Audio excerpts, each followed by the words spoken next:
If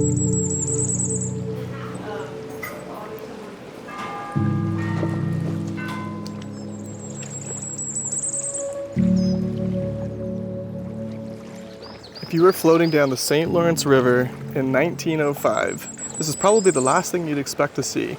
A full-size medieval castle rising out of 7 acres of rock and pine trees.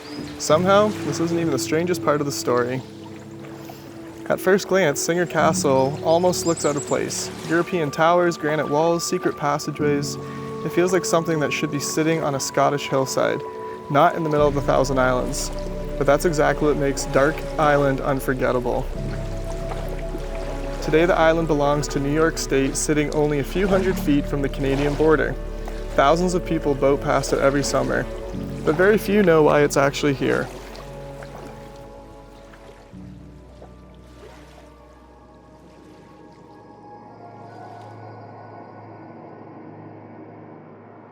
So basically my cousins and my super cool uncle and aunt got this place for the night. Happy birthday.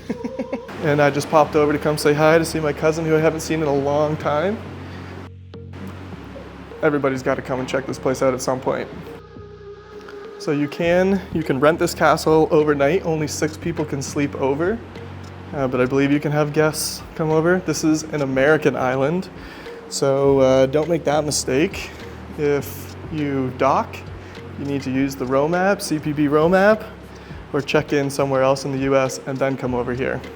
So back in 1903, Frederick Gilbert Bourne, the president of the Singer Sewing Machine Company, wanted something different than everyone else.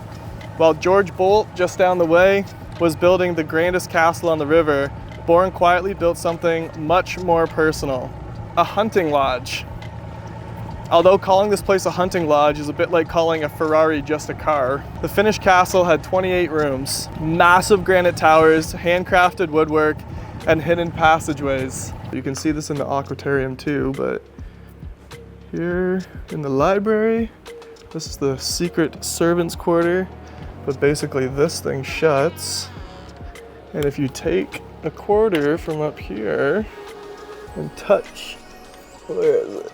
Right there, see that? That's how you unlock the secret passage. Even today, walking through Singer Castle feels like discovering secrets from every corner. Oh, and the sun is out. Baby, it's a nice night.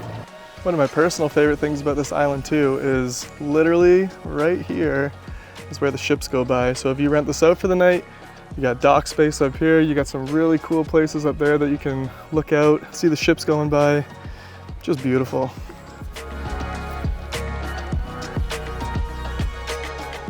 It kind of feels like there aren't that many places in the world where this type of history and modernization collide.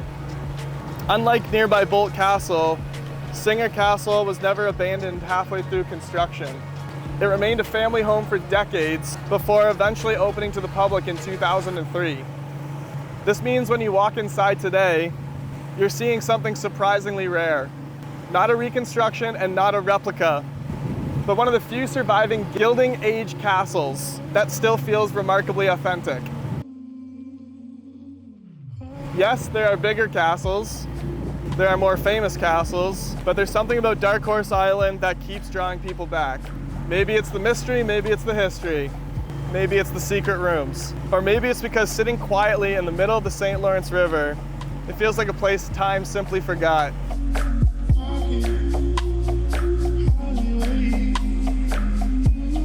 In the Thousand Islands, every island has a story. Some are measured in acres and some are measured in imagination. Dark Island just happens to have one of the best castles to tell it. See ya.